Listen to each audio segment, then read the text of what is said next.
85 ते 90% पर्यंत मला वाटतंय, कारण काल पण मी सगळ्या आमच्या पोलिंग एजंट्सला फोन लावला, त्यांनी पण सांगितलं तसं आमचं कामकाज चालू आहे.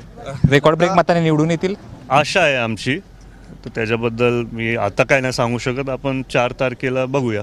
दादा, वहिनींनी देखील सांगता सभेमध्ये दादांच्या अपघातासंदर्भात शंका व्यक्त केली आणि तुम्हाला देखील असं काय वाटतं आणि मुख्यमंत्र्यांनी देखील या सगळ्या प्रकरणाची तळाशी. तुम्हाला माहिती आहे, मी आधीच तो व्हिडिओ रोहित सिंगचा तिथं पोस्ट केलेला माझ्या सोशल मीडिया इंस्टाग्राम हँडलवरती. माझ्या मनात मी कायम बोलत आलो आहे की त्यांच्यावरती अटक व्हायला पाहिजे.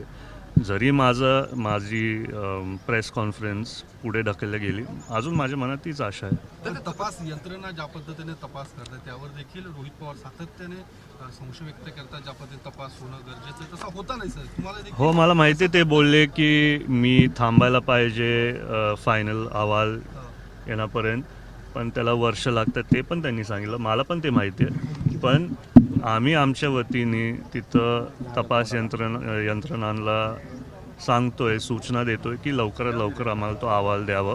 CIDची टीम पण चांगलं काम करते आणि आमचा संपर्क आहे. तर तुम्हाला माहिती आहे, मुख्यमंत्री साहेब पण कालच्या सभेत बोललेत की ते पण ह्याच्यात लक्ष घालतील. वहिनींनी पण CBIची तशी इन्क्वायरी व्हायला पाहिजे, त्याचं पण पत्र मुख्यमंत्री साहेबांना दिलं. दादा, हे सातत्यानं अपघात की घातपात या संदर्भात जे आहे त्याच्यावर रोहित पवार सातत्यानं म्हणतात की हा घातपात आहे. तुम्हाला काय वाटतं, हा घातपात आहे का अपघात वाटतो? मी जोपर्यंत आपल्याला खरी माहिती मिळत नाही, मी लोकांना दिशाभूल करणं मला चुकीचं वाटतं.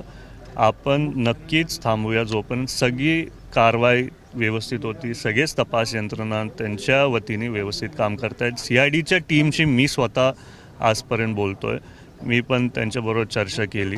पण सारखं मी मीडियाच्या समोर येऊन ते बोलत नाही आहे. पण पुढच्या 2-3 आठवड्यात मला तर वाटेल लगेच सगळं कळेल. 2-3 आठवड्यात चित्र स्पष्ट होईल असं वाटतं मला. निवडणूक जरी सुनेत्रा वहिनींची असली तरी देखील चर्चा ही आहे की तुम्ही या पुढच्या काळात अर्थात 2029 मध्ये तुम्हाला त्या सगळ्या याच्यात पुढे केलं जात आहे आणि तुम्ही ज्या पद्धतीने लोकांची मागणी आहे की 19 मध्ये मी उमेदवार व्हावं, 29 मध्ये मी उमेदवार व्हावं. पण माझी आशा आहे, नाही तर माझ्या मनात काय आहे की मी पक्षाचा छोट्या कार्यकर्ता म्हणूनच कामकाज माझे पुढे चालू ठेवावं आणि सगळ्यांना तिथं मदत करावी. 29 ला तुम्ही तुमची तयारी असणार आहे? नाही, मी तुम्हाला आताच बोललो, माझी नाही, लोकांची ती मागणी.